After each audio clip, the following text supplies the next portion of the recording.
დღეს უნდა წავიკითხოთ საქმე მოციქულთას მეცხრე თავი. ხოლო საულე უფრო ისეად განრისხდებოდა და სავსე იყო გულისხმობიდან და კლითა მოწაფეთა მათ ზედა უფლისათა მოუხდა მღვდელმოძღვარსა მას და იხილა და ითხოვა მისგან წიგნები დამასკოს სხვათა მიმართ კრებულთა რაითა მივიდეს და ვინმე პოვნის ამის მოძღვრებისა გზასა მამები ანუ დედები კრული მოიყვანეს იერუსალიმს.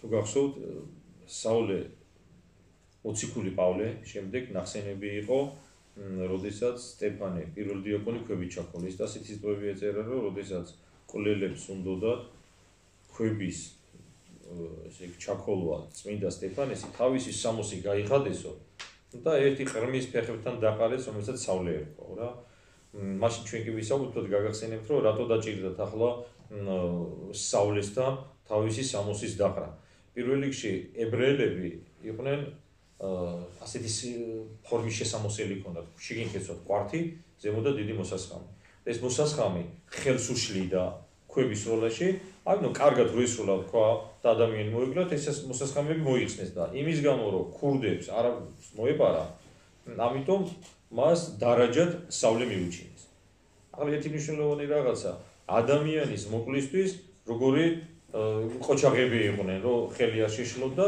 თან ამასთან იმასაც ვგებულობთ რომ მაშინაც იყვნენ ქურდები ადამიანები რომლებიც ნაძარში მოკლედ ძარცვადნენ სხვა ადამიანებს რა და ეს კაცი იყო საულე რომლის შესახებ ჩვენ ახლა ვგებულობთ რომ საულეო იმ სტეფანის სიკვდილის შემდეგ კიდევ უფრო მეტად აღივსო რაღაცა მონდომებით გამოითხოვა მღვდელმოძღვრისგან წერილი და ამ წერილის საფუძველზე ის წავიდა დამასკოში რომ იქ თუ ვინმე იყო ქრისტიანი ყველა დაეჭირა წმინდა მამები ამბობენ საულის შესახებ პავლე მოციქულზე რომ ის ქრისტიანებს იმის გამო კი არ დევნიდა რომ ისინი მიაჩნდა ცუდ ადამიანებად უბრალოდ მას დანამდვილებით სწამდა რომ ღმერთი რომელსაც თვითონ ემსახურებოდა ანუ იუდაიზმი იყო სწორი და ჭიშმარიტი მას ღმერთი გულწრფელად სწამდა და მიაჩნდა რომ ეს ქრისტიანები არიან ერეტიკოსები ასე ფიქრობდა და იმის გამო რომ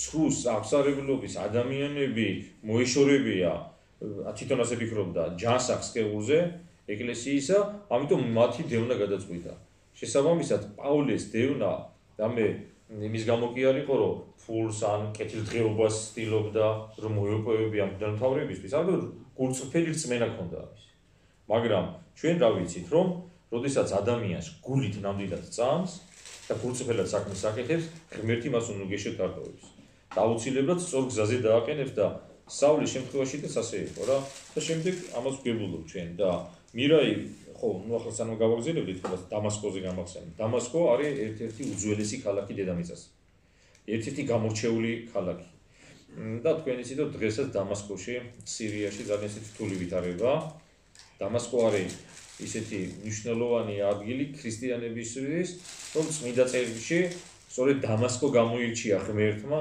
ადგილად სადაც პირველად ადამიანებს რომელიცაც იესო ქრისტესი სწამდათ ეწოდათ იქ ქრისტიანები ანუ დამასკო არის ძალიან მნიშვნელოვანი ადგილი თითოეული ქრისტიანისთვის იმიტომ რომ სახელი ქრისტიანისა რომელსაც ჩვენ ვატარებთ და დიდება და მადლობა ღმერთს ამისთვის სწორედ დამასკოდან იღებს საფუძველს და ესე იგი დამივიოდნენ ვიდო და იგი რა მიახლა დამასკესა მეხსევლად იყო განრემვის ამისა ბრწყინვალება ნათლისა ზიცის გარდა და გზად რომ მიდიოდაო პავლე მოციქული მის გარშემო ისეთი ნათელი და ბრწყინვალება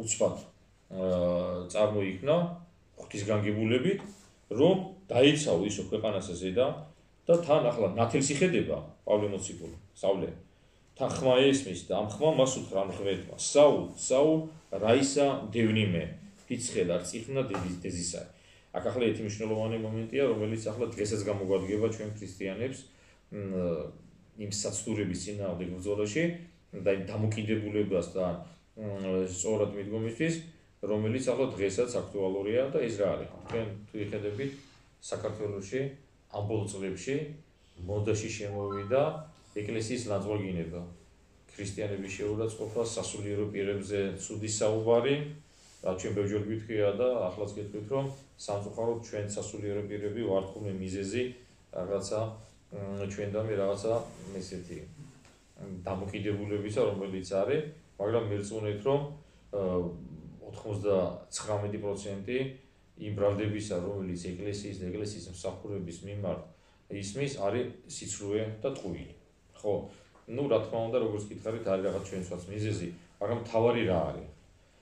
საქმე მოციქულთა ჩვენ გვასწავლის, რომ სასულიერო პირების ეკლესიის წინააღმდეგ გამართული ბრძოლა არა სასულიერო პირების ეკლესიის წინააღმდეგ, არამედ ქრისტეს მიმართ გამართული ბრძოლა არის. და ამ სიტყვებიდან კიდე გავიმეორებ, ეს ნათლად ჩანს. ვის დასაჭერად მიდის პავლე მოციქული? ქრისტიანების, მორწმუნე ადამიანების დასაჭერად. ხო ასეა? და გამოიყვანოს თმებით, ციხეში ჩააჯინოს და ასე შემდეგ და დასაჯოს. და მაცხოვარი იესო რას ეუბნება პავლე მოციქულს? პავლე მოციქულს კი არ ეუბნება მაცხოვარი, რომ შენ ჩემი მორწმუნეების ადევნელად მიდიხარ იქაო. და ასე სიტყვებს ეუბნება, საულ, რატომ დევნი მეო? ანუ მორწმუნე ადამიანების დევნა ეს ქრისტეს დევნა არის. მორწმუნე ადამიანების წინააღმდეგ გალაშქრება, ქრისტეს წინააღმდეგ გალაშქრება არის, როგორც ამას საქმე მოციქულთაში ჩვენ წმინდა მახარებელი ლუკა გვაუწყებს.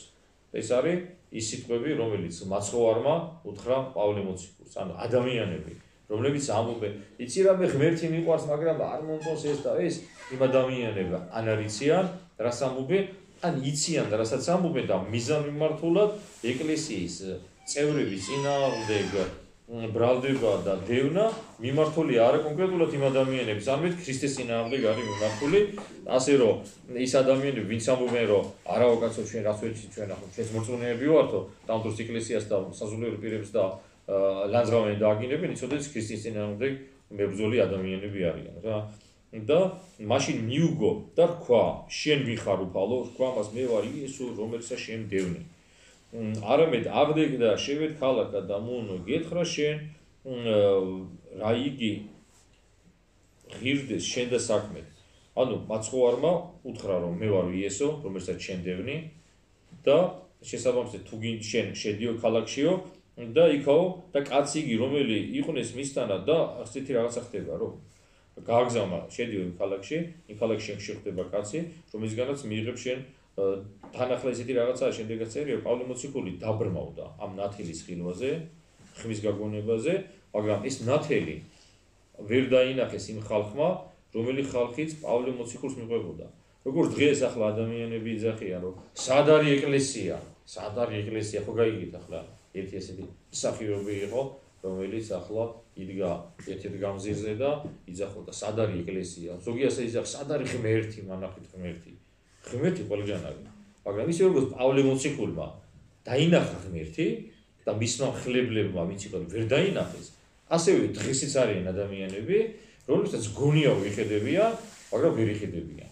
ღმერთი ჩვენთან არის, ღმერთი ყველა ადამიანთან არის, იმიტომ რომ ღმერთი ყველგან არის. და შესაბამისად ყველა ადამიანთან არის ღმერთი რა, რომ ადამიანი თუ ვერ იხედება ღმერთს, ეს იმის პრობლემა კი არა, რომ ღმერთი არ არის. თვითონ ვერ იხედება და არ აქვს სულიერი თვალები ახელი. პავლე მოციქული იხედებოდა და მისი თანხლებიო ვერ იხედებოდნენ ვერაფერსო რა, მარტო ხმა ესმოდა. ეს ადამიანები, რომლებიც იძახიან, რომ სად არის ღმერთი, კი გრძნობენ იმ შედეგებს, რა შედეგებიც მოიწევა უღმერთო ადამიანებს, ხო? რომ ისჯებიან ადამიანები, როგორც განსასწრებში ვარდებიან, ღვთის მტრებიან. რა თქმა უნდა, მორწმუნე ადამიანებიც ვარდება განსასწრებში. მორწმუნე ადამიანის ავადდება და შეიძლება დასნეულდეს და გარდაიცვალოს და გადავიდივართ ამ ქვეყნიდან, მაგრამ მე ვამბობ იმ შემთხვევებს, როდესაც აშკარად ღვთის წინააღმდეგ მიმართული არსებები რაღაცა განსაკუთრებულად რო იჯებიან. ხო და ეს საიდან? იქიდან რომ ღმერთი მათ აჩვენებს ქმედებით თუ ვინ არის ის თვითონ და ვინ არიან ისინი, ვინც მას ებრძვიან. ხო ასეა? ასე რომ ეს მოწოდები სად არის ეკლესია, სად არის ეს ადამიანი, რომელიც ვერ იტანს ღმერთს, ვერ იტანს ადამიანებს ისა. და კაცნი იგი, რომელი იყვნეს მისთანაც დგეს დაკვირვებული სმენით ესმოდა ხმა, ხოლო ხედვიდეს ვერ არის. ადგა საულე ქვეყანით, თვალნი აღიხილეს და ხედვი და ვერ არის. ეკუპყეს ხელი მისთანათა მათა შეიყვანეს დამასკო და წარხდეს სამნი დღენი და არ არის ხედვი და არცა ჭამდა, არცა სვა. ანუ ფაქტიურად 3 დღე და ღამე საულე მოციქული იყო დაბრმავებული. ამ 3 დღის და ღამის განმავლობაში არცა ჭმელი უჭამია, არც არაფერი დაუდედა, სულ ლოცულობდა. ანუ საულე განსაკუთრებულად ლოცულობდა და ევედრებოდა განსასწრების დროს ღმერთს. შესაბამისად, აქედან კიდე ერთი სწავლება, რაც თითოეული ჩვენთაგანისთვის ესე ყურადღება გასამახვილებელია. რა უნდა გავამახვილოთ ყურადღება, როდესაც განსაცდელი მოდის, ჩვენ რა უნდა ვაკეთოთ? სასწრაფოებაში კი არ უნდა ჩავარდეს ადამიანი. ხელი კი არ უნდა ჩამოუშვას, ვიღაცაზე და რაღაცაზე კი არ უნდა გაბრაზდეს, უნდა დაიწყოს ლოცვა. იმიტომ რომ ლოცვა არის საშუალება, რომლითაც ჩვენ ღმერთამდე მიგვაქვს ჩვენი სათხოვარი, სამადლობელი და ასე შემდეგ. და ეს არის გზა, რომელი გზის გამოყენებით ჩვენ შევძლებთ მოვიპოვოთ ნუგეში. და შედეგი რა იყო? სავლე მოციქულის ილოცა, ღმერთის იმედი ჰქონდა და მისი სასუება და ამის შემდეგ რა ხდება? ხოლო იყო ვინმე მოწაფე დამასკეშინა. სახელი დანანია და რქვა მას უფალმა, ჩვენები დანანია და მას რქვა აქა ვარ უფალო. ანუ იყო ასეთი კაცი, რომელსაც სახელად ერქვა ანანია, რომელიც არ იყო 12 მოციქულთაგან, ну თავისთავად ვიცით 70 მოციქულთაგანი, ერთ-ერთი. ხო და ეუბნება უფალი ანანიაო და ანანიაც სულიერი კაცი იყო. წმინდა მამები ამბობენ, ის ერთ-ერთი გამორჩეული იყო. თავისი გულმხურვალებით, თავისი პატიოსნებით და შესაბამისად ღმერთმა სწორედ ის გამოარჩია პავლე მოციქულის მოსაქცევად, საულის მოსაქცევად. წმინდა მამები ასეთ რაღაცას ამბობენ, კითხოთ, რომ რატო არ მონათლა, რატო არ მოაქცია ქრისტეს ჟურზე მოციქულმა პეტრემ და 12-თაგან რომელიმე. და რატო ეს კაცმა ანანია, რომელიც არ იყო 12 მოციქულთაგანი. წმინდა მამები ამას ამბობენ, რომ ანანიას საშუალებით და ანანია გამოიყენა ღმერთმა იმისთვის, რომ პავლე მოციქული როგორც წავიკითხოთ შემდეგ მონათლულიყო, მაგრამ ამასთან ერთად ღმერთმა გვაჩვენა, რომ კი ანანია არ იყო ისეთი გამორჩეული როგორც დანარჩენი 12 და ამით ჩვენ ვიგვითითა, რომ თვითონ მაცხოვარმა დამოძღვრა სავლე მოციქული. იმიტომ რომ ჩვენ ნახავთ შემდეგ ტექსტში, რომ ანანიას არაფერი არ უსწავლებია პავლე მოციქულისთვის. მხოლოდ და მხოლოდ ღვთისმსახურება შეასრულა, მონათლა. ხოლო რაც შეეხება პავლე მოციქულის განათლებას და განსწავლას, მაცხოვარმა მოახდინა ეს, იმიტომ რომ თვითონ მაცხოვარი გამოეცადა, თვითონ მაცხოვარმა მოუწოდა, ანუ ფაქტიურად სავლე მოციქული სწორედ ქრისტესგან იყო მოქცეული, ქრისტემ მოაქცია. და რქვა მას უფალმა აღდეგ შენ ადრე და მივედ უბანსა მას, რომელსაც ჰქვიან მართალი და მოიძიე ტაძართა მათ იუდაის და საულეს სახელი, ტარსელი, რომელი აჰა ეგერა ილოცავს მონ. მაინც რო ვიცოდეთ, პავლე რატო წავიდა დამასკოში, იმიტომ რომ დამასკოშიც იყო ძალიან დიდი თემი ებრაელთა. ანუ პირველი თემის ესე იგი პირველად მოციქულები მიდიოდნენ ებრაულ შესაკრებლებში. სინაგოგებში მიდიოდნენ, ებრაელებთან მიდიოდნენ, იმიტომ რომ თვითონ ებრაელები იყვნენ და პირველად რომ მიდიოდნენ ზადმეხალბე შედიოდნენ ებრაელებთან. და ასე აკეთებდა, ასე მოხდა ამ შემთხვევაში რაც ანუ სავლე მიდის დამასკოში, რომ იქაური ებრაელები დაიცვას თავისი აზრით, როგორც გითხარით, ქრისტიანობისგან. ვიხდით? ამიტომ წავიდა იქ. და რაც შეეხება ახლა ანანიას. ანანიამაც და რა თქმა უნდა დამასკოში ყოფა ადამიანი გაიგეს ეს ამბავი, რომ მოდის კაცი, რომელსაც აქვს ბრძანება დაწერილი უფლება, რომ ჩავიდეს დამასკოში და ყველა ვინც ქრისტიანია, ყველა შეიპყროს, ხო?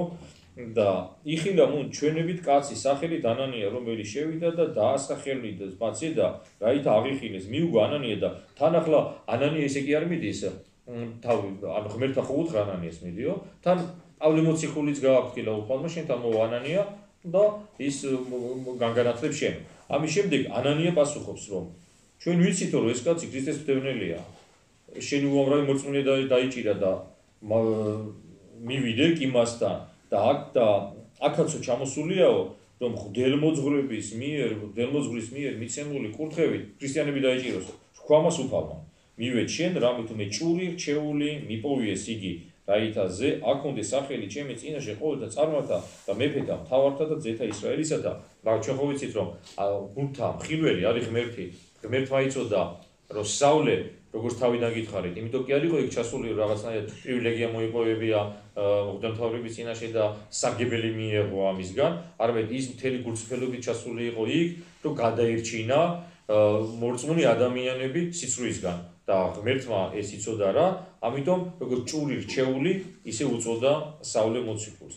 ამის შემდეგ მიდის ანანია წარვიდა და შევიდა ტაძართან მათ და დაასხა მას ზედა ხელნი მისნი და თქვა საულზმაო უფალმა მომოვლინა მე იესო რომელი გეჩვენა შენ გზას ამას რომელსაც მოხვიდოდე რაით აღიხილე თვალნი შენი და აღლის სრულითა წმიდითა და ყრის გარდამოვარდეს თვალთაგან მის და ვითარცა ნაქვერცნი და მეხსევლად აღიხილა და აღდგა და ნათელიღო დაინახეთ დაადო უქადაგა ან მივიდა ესაუბრა ანანია დაადო ხელი და მისი თვალებიდან როგორცო ქერქიო ისე ჩამოწვინდა რაღაცეები და თვალები აღიხილა პავლე მოციქულმა თვალები აღიხილა და ერთი მნიშვნელოვანი რაღაცა არის ღმერთისგან განათლებული ადამიანი დამოძღვრული ადამიანს იმისთვის რომ გამختارიყო ეკლესიის წევრი რა იყო ამისთვის საჭირო და ჩვენ ამასაც ვიზახით დღეს იმისთვის რომ გახდე ეკლესიის წევრი აუცილებელია რომ მოინათლო რომ შენ გახდე მაცხოვნებელი ალაგის ეკლესიის წევრი და ამით შეძლო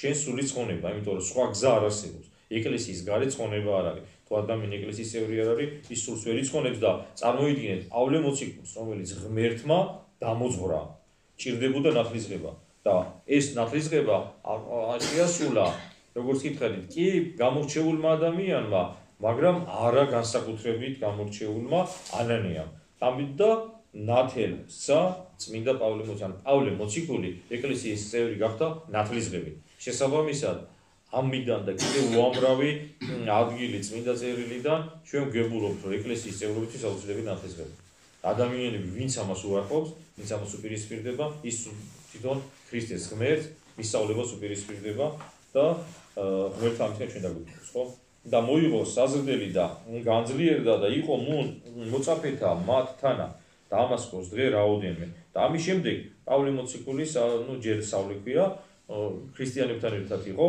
და მეხსეულად შეკავებდა შინდა ქადაგებდა ქრისტესა ვითარმედ ესი არც ძეხვთისა და შეხედებით ფერიცვალებას კაცი მიდის იერუსალიმში და დამასკოში იმის რომ ქრისტიანები დაიჭიროს და ამ სასაულის შემდეგ მას მარტო ფიზიკური თვალები კი არ გაეხილა როდესაც იქიდან ქერქივით ამოწვინდა რაღაცა არამედ სულიერი თვალებიც აეხილა ამის შემდეგ მოშურნეობით აღსებული პავლე იწყებს ქადაგებას და სად იწყებს ქადაგებას სინაგოგებში სინაგოგაში როგორ მიწეს მას უფლება მას ჰქონდა უფლებამოსილება მღვდელმთავრის გამოცემული რომ ჩასულიყო დამასკოში და ეს ფაქტიურად თავისი ეს უფლებამოსილება მან გამოიყენა ქრისტეს ჯულის საქადაგებლად შესაბამისად აქედან კიდე ერთი საგებელი და ერთი სწავლება მე ჩვენ შეგვიძლია ცხოვრებაში გამოვიყენოთ ყველა ადამიანს შეუძლია იქ სადაც არის იქადაგოს ქრისტე ყველა ჩვენთაგანს აქ მღვდელს ვალდებულება აქვს რომ იქადაგოს და პირველი მისია მღვდლისა არის რომ წადით და მოიმოწაფეთ ყოველი წარმართი ან მღვდელის ვალდებულება იქადაგოს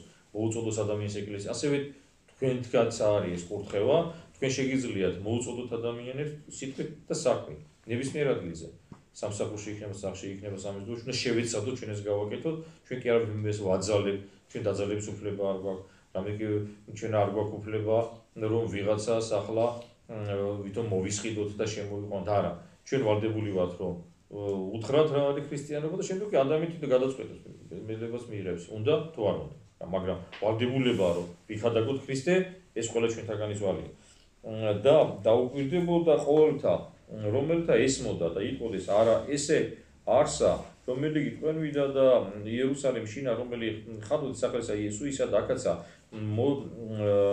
მისთვის მოსულიყო რაითა კრული აღიყვანეს იგინი მღვდელმოძღვართათანა და გაკვირვებული იყო რა თქმა უნდა ადამიანები კაცი დევნელი იყო და უცებ ქრისტეს ქადაგებელი გახდა როგორ დღესაც უკვე ისხონვენ დიდება უყარს ადამიანებს როდესაც იხედებიან ეკლესიაში ხალხს რომლებიც არასწორი ცხოვრებით ცხოვრობდნენ შეიძლება არ იყვნენ ისეთები როგორც ახლა შეეხერება სახელი ქრისტიანისას მაგრამ ეკლესია სწორედ ის ადგილია სადაც შეუძლია ადამიანს რომელიც არის მთელი ცხოვრება ნეგატივი არასწორად მაცხოვრებელი შეუძლია ღვთის მადლი ყველაფერი გამოასწოროს და სწავლიდან გადაიქცეს პავლე ასეთი ხატოვანი გამოთქმაც არის ხო ასეა რომ იყო სწავლე და გახდა პავლე და ყველას შეუძლია ეს გააკეთოს ყველა ადამიანს აქვს უფლება აქვს საშუალება ამისა და თუ აქვს ამისი სურვილი თავისთავად მოვა ეკლესიაში და ყველა ადამიანის ცხოვრებაში დადგება ფერიცვალების მომენტი და ის არასწორი ცხოვრების წესიდან თუ იქნება სურვილი დადგება იმ სწორ გზას იმ მართალ გზას რომელ მართალ გზაზედაც იყვნენ და ესე იგი მიდიოდნენ წმინდა მოციქულები წმინდანები, ჩვენი წინაპრები და ასე შემდეგ, ხო? ხოლო საულე უფრო ისად განძლიერდებოდა და შეკრებდა ხურიათა, რომელიც ყოფილიყნეს დამასკის შინა და გულისმოყოფდა ვითომ დესიარს ქრისტე, ვითარს აღესრულეს დღენი მრავალნი და განიზრახეს ხურიათა მათ მოკლა იმისი. და დაინახეთ, ახლა ეს პავლე მოციქული რო გადაგებდა, ფაქტიურად ის დისპუტში იწვევდა ებრაელებს. ანუ ისინი კამათობდნენ. პავლე თავისას ამტკიცებდა, ისინი კიდე თავისას. მაგრამ დაინახეთ ბოლოს რა ხდება, ჩვენ ვიხედებით, რომ ეთქობა ადამიანებს რო გამოელიათ არგუმენტები ებრაელებს, მე რა გადაწყვიტეს? გადაწყვიტეს პავლე მოციქულის მოკლა. ეს არის საქციელი, რომელიც საქციელიც ჩვენ ვიხედებით უწმუნო ადამიანების მხრიდან, როდესაც ისინი ბრალსდებენ ეკლესიას, არგუმენტები რო ელეოთ, მერე და უმთავრდებად რას აკეთებენ? იწყებენ ეკლესიის გრევას, სასულიერო პირების ხოცვას. ხოდა ეს ახლა არ იფიქროთ, რომ ადრე ხდებოდა მხოლოდ. დღესაც იგივეა რა. მაგალითად 2009 წელს მოკლეს ერთი მღვდელი, რომელსაც ერქვა სახე და დანიელი, რომელიც აი ესე დადიოდა და გადაგებდა ქრისტეს ჯულს. და როგორც ვარაუდობენ, ის პოლემიკაში შედიოდა მუსლიმებთან და უმტკიცებდა, რომ იესო არის ჭეშმარიტი ღმერთი. და ბოლოს ეს არგუმენტები რო გამოელიათ, რა გააკეთეს, იცი? ეკლესიაში მოკლეს მამა დანიელი. აი ესეთი რაღაცა მოხდა. ასე რომ ეს გრძელდება არგუმენტები რო ელევა ადამიანს მერე გადადის ძალადობაზე. თუ ადამიანს თუ შეუძლია სიტყვით საქმე მოაგვაროს, სიტყვით აგვარე, არა სიტყვები რო ელევა და არგუმენტები და რაღაცა ლოგიკა და აღარ შეუძლია მოკლედ სიტყვით საქმის მოგვარება, წედაზე ძალადობაზე გადადის და ასე გადაწყვიტესო პავლე მოციქულის მოკლა და იქაურმა ქრისტიანებმა რა გააკეთეს. და მოიყვანეს იგი მოწაფე და ღამე და ზღუდით და გარდაუტევეს იგი სპირიდითა. ანუ ქრისტიანებმა, რომლებსაც უკვე შეიყვარეს საულე, როგორც გულხურვალე გადაგებელი ქრისტეს ჯულისა, იმისთვის რომ განსასწრებისგან თავი აერიდებიათ, გააპარეს. ანუ შესაძლებელია, აქ კიდე ერთი მნიშვნელოვანი რაღაცა, რომ თუ იხედება ქრისტიანი, რომ საშიშროება არის სადღაც, მას აქვს უფლება, რომ ის გარემოს გაერიდოს. პავლე მოციქულზე მეტად ვაჟკაცები ვერ ვარჩეს, გაპარვა კი არის, რომ პავლე კი არ გაიპარა. უბრალოდ სიტუაციას გაერიდა, იმისთვის რომ ის საჭირო იყო მომავალში, და ჩვენ ვიცით, რომ პავლე მოციქულმა ისეთი მოციქულებრივი ღვაწლი გაწია, რომ ყველა მოციქული ასეთ გადაგებაც ფუნქციონერი, ყველა მოციქულის ღვაწლი რო ერთად შეკრიბო და რაღაც პინაზე დადო სასორის და მეორე მხარეს პავლე მოციქულის საქმენიო, შეიძლება პავლე მოციქულის საქმეები გადაწონისო, ისეთი საქმისთვის ღმერთისგან გამზადებული პავლე და შესაბამისად ის სიტუაციას ღმერთმა მოარიდა. და მირაი ვიდა საულე იერუსალიმად აზრმუნდა შემდგომ მოწაფეთა მათ და ყოველთა ეშინოდა მისგან რამით აღარა წმენა ვითამედ არც იგი მოწაფე. ხოლო ბარნაბა გამოიყვანა იგი და მოგვარა მოციქულთა და ბუთხრამა ვითარ იგი გზასა ზედა იხილა უფალი და რამე თუ ეთყოდა მათ და ვითარ იგი დამასკის შინა განეცხადა სახელითა იესუისითა. და მერე დამასკოდან ჩადეს იერუსალიმში და როგორც დამასკოში თავიდან ეჭვით უყურებდნენ საულე მოციქულს, საულეს. აქაც ეჭვით უყურებდნენ და ფიქრობდნენ ეს ის კაცი არ არის რომ დევნიდა ქრისტიანებსო, მაგრამ ერთ-ერთმა მოციქულმა ბარნაბა მის შეიყვანა ქრისტიანულ თემში და უთხრა ეს არის ჩვენი ძმა ქრისტეს ჯულის გადაგებული და იყო მათთანა და შევიდოდა იერუსალიმს და განეცხადებდა სახელითა უფლისა იესუსითა. ეთყოდა და გამოიძიებდა ბერძნ მეტყველთა მათთანა, ხოლო იგინი განიზრახების მოკვლასამისა და ისევე იერუსალიმშიც იგივე ვარიანტი ხდება. პავლე იწყებს გადაგებას, არგუმენტები ელევათ და იერუსალიმშიც გადაწყვიტეს მისი მოკლა. დავით არზა აგრძნეს ესე ძმათა წარიყვანეს იგი და კესარიათა წარგზავნეს იგი ტარსუნად. ანუ იქაც უნდა ინახეს რომ პავლეს სიცოცხლეს საფრთხე უდგასდა. ამიტომ მის გაარიდეს და პავლე მოციქული წავიდა თავი მშობლიურ მხარეში. არის კილიკია, ესეთი მხარე იყო, იქ ქალაქი ტარსუ. დღესაც არსებობს, სახეცვლილი არის ახლა ის ქალაქი. ზუსტად დამავიწყდა ახლა თურქეთის ტერიტორიაზე დღევანდელ დღეს, სადაც პავლე მოციქული იყო წარმოავლობილი და იქ გაუშვეს მოციქულები. დავით არცა აგზნეს ესე, ხო? ხოლო ეკლესიანი იგი ყოველთამა დადგილთა ხურიასტანისა და გალილეისა და სამარიისა და ეგნის მშვიდობით. შენი და წარმართებული შიშითა უფლისაითა და ნუგეშინის სემითა სულითა წმინდითა განმრავლდებოდეს და იყო, მაგრამ მიუხედავად დევნის შევიწროებისა, როგორც წერია წმინდა წერილში, ახლა და ჩვენ ვკითხულობ, ქრისტიანული თემი მრავლდებოდა. და თქვენ ერთი რამე იცოდეთ, რომ როდესაც დევნა არის ეკლესიის, ვიღაცებს გონიათ, რომ ამით ეკლესიას ესე იგიძლევე. შეიძლება ეკლესიის წევრთა რაოდენობა შემცირდეს, მაგრამ ქრისტეს ვერ მოუგებენ ვერასდროს. შეიძლება ერთი ადამიანი დარჩეს. და იმ ერთი ადამიანიდან გამრავლდეს შეიძლება ქრისტიანთა რაოდენობა. საბოლოოდ ქრისტეს ვერასდროს ბოროტი ვერ დაამარცხებს. შესაძლოა დედამიწაზე სულ ერთი ადამიანი იყოს ღვთისმორწმუნე და ასეთი ყოფილა ეკლესიის ისტორიაში. მაგალითად, აბრაამი იყო ერთადერთი კაცი, რომელიც წამდა ჭეშმარიტი ღმერთი, ხო ასეა. ნოე იყო, რომელიც უფალი წამდა, ხო ასეა. მერე მოსე იყო, რომელიც მერე იქადაგა მოაქცია უმრავდა. აი იყო ბევრი შემთხვევა, როცა თითოეულ კაცი იყო ღვთისმრენაში დარჩენილი. მაგალითად, აღმოსავლეთ ეკლესიაში მოხდა ასეთი განსაცდელი, როდესაც კათოლიკები ცდილობდნენ მართლმადიდებლების გადაბირებას და ამის გამო ეგრეთ წოდებული კრებები იმართებოდა ფლორენციაში გაიმართა კრება კონსტანტინოპოლის დაცემამდე ცოტა ხნით ადრე, რომლითაც ცდილობდნენ რომ მართლმადიდებლები კათოლიციზმში გადაებირებიან. იქ ეპისკოპოსებმა უამრავმა ხელი მოაწერა ამ ცრუ კავშირს. ერთი კაცი იყო მხოლოდ რომელსაც ხელი არ მოაწერა ამ ცრუ კავშირს, ეს იყო მარკუს ღიფესელი და მაშინ რომის პაპს რომ მიუტანეს ეს ხელშეკრულება, რომელიცაც ასე მართლმადიდებლები აღიარებდნენ მის პრიმატს, წაიკითხა ხელმომწერები და ნახა რომ მარკოზი არ იყო, მაშინ ეს კრება, მოკლედ ეს კავშირი ვერ შედგაო რა. ანუ ერთმა ადამიანმა აი ესეთი რაღაცა დიდებული საქმე გააკეთა, ხო? ასე რომ პეტრე პავლე მოციქული იყო გამორჩეული, როგორც გითხარით და უკვე ახლა შემდეგ მეცხრე თავში საქმე მოციქულთაში შემოდის მეორე განსაკუთრებული კაცი მოციქულთა შორის, რომელსაც როგორც პეტრე პავლეს ასევე მას მოციქულთა თავი უწოდეს, პეტრეს შესახებ იწყება თხრობა. და იყო იქცეოდა რა პეტრე ყოველთა ადგილთა შტავიდა წმინდათა მათთა, რომელი მკვიდრიყვნენ ლიდიას. ესეთი ქალაქში იყო, იქ ჩავიდა და ყოამან ვუნე კაცი, რომლის სახელი ერქვა ენია, 8 წლიდან ქვემდებარე ცხედარსა ზედა, რომელი იყო განრღვეულ. ანუ დამბლადაცემული იყო ეს კაციო. და ჩვენ წავიკითხავთ ახლა ორ სასაულს, რომელიც პეტრე მოციქულმა აღასრულა. ნუ პირველს ვიხედებით, რომ კაცი იყო სახელად ენია, რომელიც იყო 8 წლიდან იყო დამბლადაცემული, პარალიზებული, ვერ დადიოდა. და რქვა მას პეტრე ენია განკუნებს შენ უფალი, იესო ქრისტე აღდი და გარდა ყარენ. სარეცელი შენი და მეხსოვნა დაგდგა. და ვიხედებით ჩვენ სასაულს, რომელიც პეტრე მოციქულის ლოცვით აღსრულდა, მაგრამ პეტრე მოციქული კი არ ეუბნება, ჩემი ძალით აღდგეიო. ქრისტე აღადგენს ადამიანს, ქრისტე კურნავს, ქრისტე პატიობს ჩვენ ცოდვას. უბრალოდ სასულიერო პირები ჩვენად იარაღი ღვთის ხელში, რომელსაც ღმერთი გამოიყენებს იმისთვის, რომ ადამიანი მასთან შევიდეს კავშირში. ხო და ვიხედებით, რომ ენია განიკურნა, იხილეს იგი ყოველთა მკვიდრთა ლუდიისა და სარონისათა, რომელი იგი მოიქცეს უფლისა, ხოლო იოპე შინა იყო ვინმე დედაკაცი, დამოწაფებული, რომელსაც სახელი ერქვა ტაბითა, რომელი გამოითარგმანების ქურცი.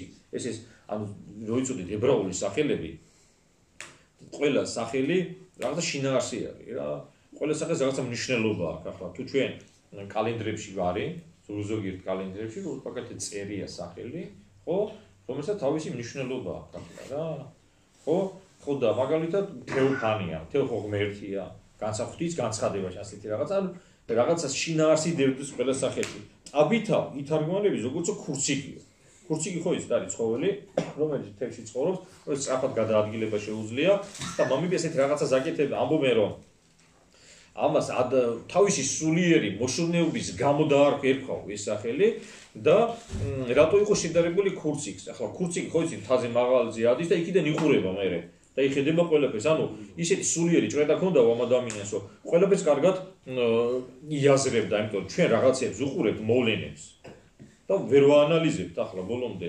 მაგალითად, მაგიარა წაკითხulis ჯერჯერობით ნათქვამის საწუხად ადამიანი როცა კითხულობს, რაღაცას იყურება, იქიდანაც კი ვერ გამოაქვს დაასკვნა ახლა და სულიერ ხედვაზე ხო ლაპარაკი ზედმეტია.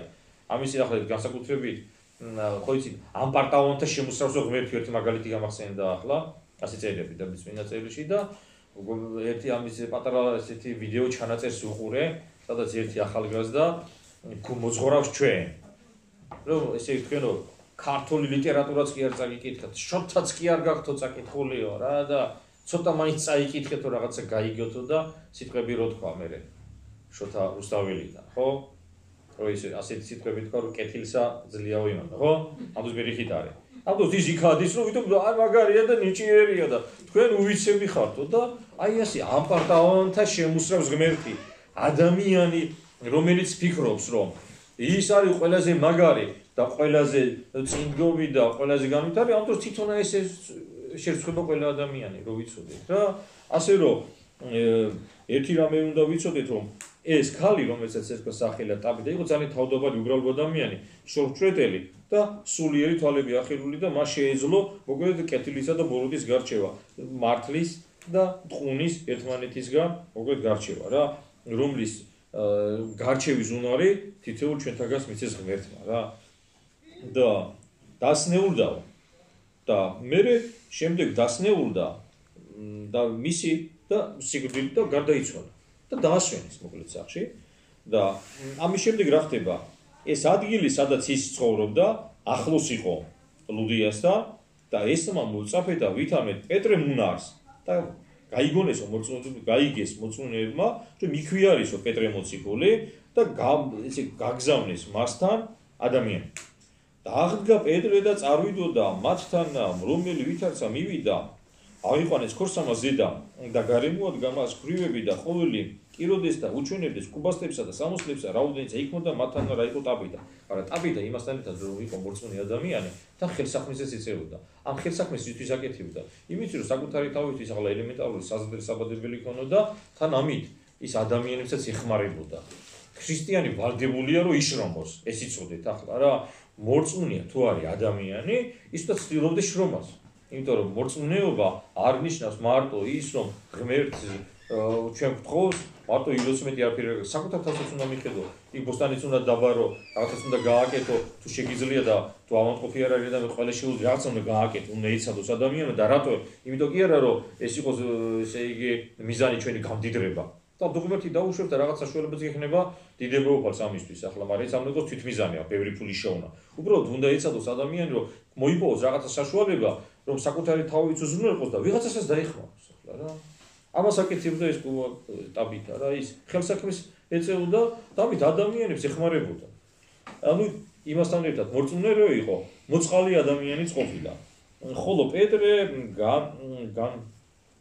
განავლინა გარე ყოლნი და მოიდრიგა მუხლი და ილოცა და მოიცა გვამსა მას და თქვა ტაბიტა აღდე და მანვახსეულ დაგიგნა თვალით ისინი დაიხილა პეტრე და წარმოიდგა და ვიხედებით პეტრე მოციქულის ლოცვით გადაცვლილი ადამიანი აღდგა გაცოცხლდა ადამიანი ხო ხოლო მან მისა მას ხელი და აღადგინა იგი და მოწოდა წმინდათა მათ და ქრივთა და წარუდგინა იგი ცოცხალი აგზნა ესე ყოველმან იოპემან და წმენა მრავალთა უფალი და იყო იგი მრავალ დღეს დადგომილი იოპეს შინა სიმონ ვინმე მეპრადაკისასა თანა ანუ ჩვენ ვიხედებით რომ მეცხრე თავი პირობითად ორი ნაწილად იყოფა ეს არის საულე მოციქულის პავლე მოციქულის მოქცევა და შემდეგ პეტრე მოციქულის მიერ აღსრულებული ორი სასწაული პირველი და მეორე ნაწილიც ძალიან მნიშვნელოვანი გზავნილებით არის დატვირთული და ღმერთმა მოგცეს ძალა იმისა რომ ისა ჩვენ წავიკითხეთ ბოლომდე გავიაზროთ და შემდეგ ცხოვრებაში ამ დავალებებს და რჩევებს რომელიც უფლისგან ჩვენ მივიღეთ